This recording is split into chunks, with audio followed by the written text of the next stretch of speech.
Forget everything you think you know.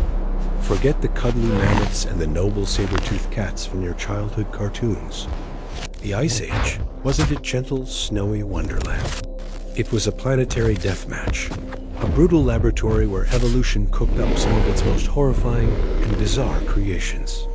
The creatures we call iconic were actually walking, breathing paradoxes armed with biological superweapons that defy sanity. Today, we're not just looking at fossils. We're peeling back the furry hide to expose the grotesque, bloody machinery humming underneath. This is the 30-second contract. Give me 10 minutes, and I'll show you why the Ice Age was stranger, scarier, and more wonderfully weird than you could ever imagine.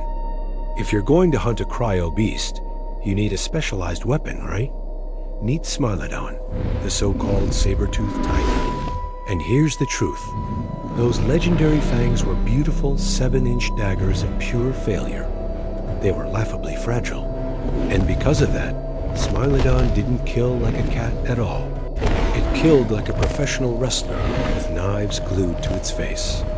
The scientific evidence is brutal and clear.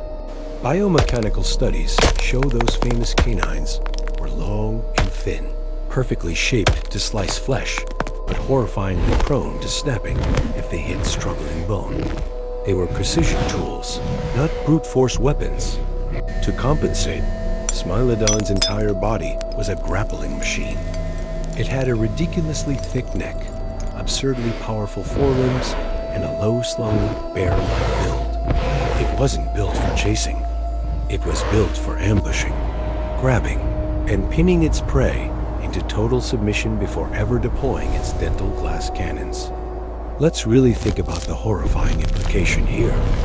Forget the swift, elegant neck bite of a lion. A Smilodon attack was an ugly, intimate, muscle-bound brawl. It was less of a hunt and more of a mugging. Imagine a grizzly bear grabbing you in a deadlock, its immense weight crushing the air from your lungs. You can't move. You can't struggle. And only then, when you're completely immobilized, does it lean in and slowly, almost politely, press 2 razor-sharp steak knives into your throat and just wait for you to drain. That was Smilodon, not a graceful predator, a thuggish, methodical executioner. So we have antifreeze mammoths and wrestling cats with glass teeth. The Pleistocene was already a high-concept horror movie.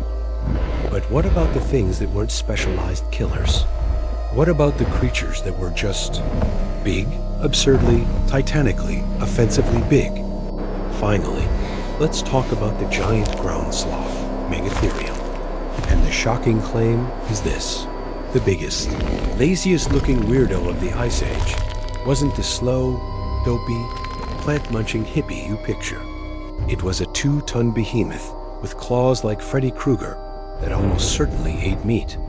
The evidence is literally monumental. This thing could stand over 12 feet tall, the size of a small elephant. Its most notable features were its absurd, foot-long claws. Paleontologists long assumed they were for pulling down branches, but they're grotesquely oversized for that job. The real smoking gun, however, comes from chemical analysis of their bones. Isotopic data suggests their diet wasn't purely plant-based. The most likely scenario?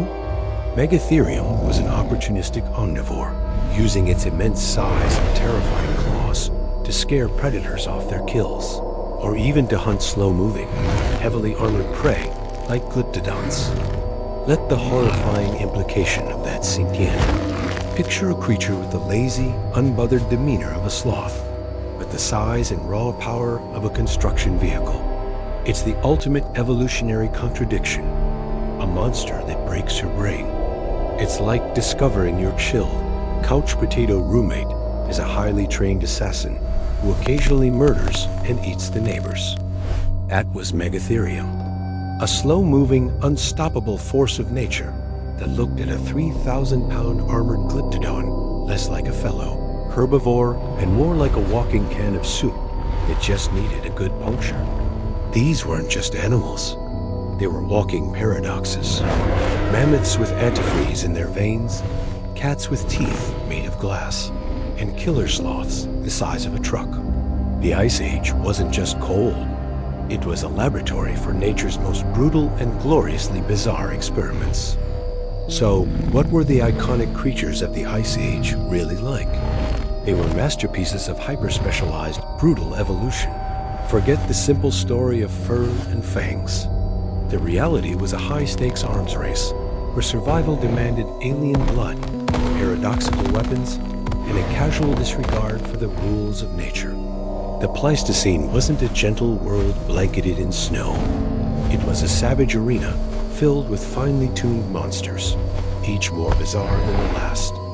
The ultimate takeaway is this: the animals we think we know are always stranger, more complex, and frankly, more terrifying than the simple stories we tell about them. The truth of evolution isn't in the broad strokes.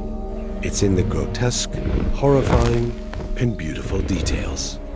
If you crave more evolutionary nightmares and want to see just how deep the weirdness goes, prove your superior genetic fitness by stabbing that subscribe button.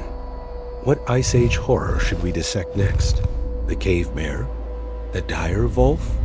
Let us know your deepest fears in the comments.